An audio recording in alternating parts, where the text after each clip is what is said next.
केशवदास की इस पद की हम व्याख्या करेंगे, उससे पहले इस पद को पढ़ लिया जाए। यह पद रामचंद्रिका का है। अति उच्च अगारिन बनी पगारनि जनु चिंतामणि नारी, बहुशत मुख भूमनि धूपति अंगन हरि की सी अनुहारी, चित्री बहु चित्र पर विचित्र केशवदास निहारी, जनु विश्व रूप को अमल आरसी, रची विरंची विचारी, रची विरंची विचारी। तो यहाँ पर कुछ शब्दों को अर्थ हमें जान लेने आवश्यक है। अति उच्च अगारनी, अगारनी कहते हैं महल को, और इसके बाद आया पगारनी, पगारनी कहते हैं परकोटे को, जो परकोटे महल में बने रहते हैं।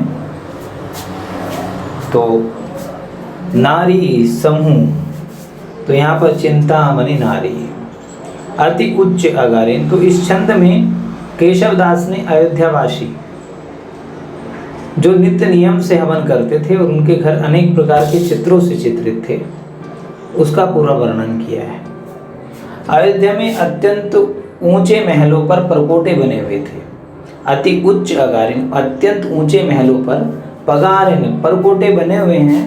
जनु चिंतामणि, जो चिंतामणि के समूह, जनु चिंतामणि, जो लोगों के लिए ऐसा प्रतीत होता था, जो चिंतामणि के नारी है। नारी यहाँ पर नारी नहीं है, नारी यहाँ पर है समूह, नारी का अर्थ यहाँ पर है समूह, जो चिंतामणि के समूह की भांति चमक रहे थे।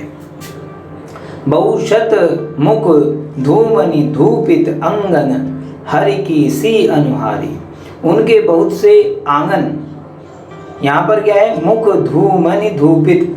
तो यहाँ पे अभी बताया ना कि अयोध्यावासी नित्य प्रति हवन किया करते थे, यज्ञ किया करते थे।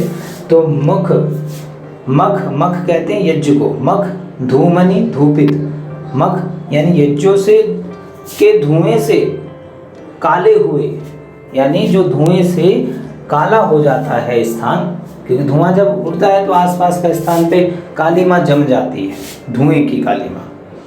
तो ऐसे जो उनके बहुत से आंगन, बहुशत, बहुत से सैकड़ों आंगन जो थे, अंगन, आंगन यानी आंगन, हरि की सी अनुहारी, सैकड़ों आंगन यज्ञ के धुएं से काले बनकर, हरि माने विष्णु के रूप के समान दिखाई पड़ रहे थे। क्योंकि यहाँ पर एक भाव दिया कि कृष्ण का रूप भी कैसा, राम का रूप भी कैसा, श्याम है यानी काला है, और काला ही धुआं हो गया यज्ञों से निकलने वाला।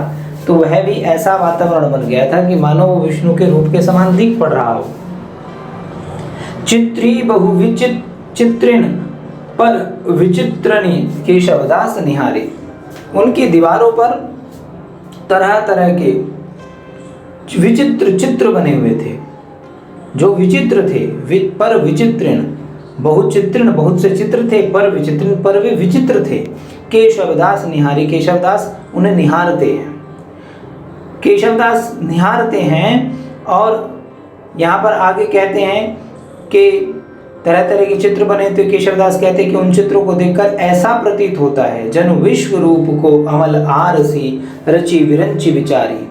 होता था कि मानो विश्व का रूप देखते ही, जनु विश्व रूप, विश्व को रूप देखते ही देखने के लिए अमल आरसी, अमल आरसी, आरसी माने तो दर्पण विश्व के, और विरंची माने ब्रह्मा।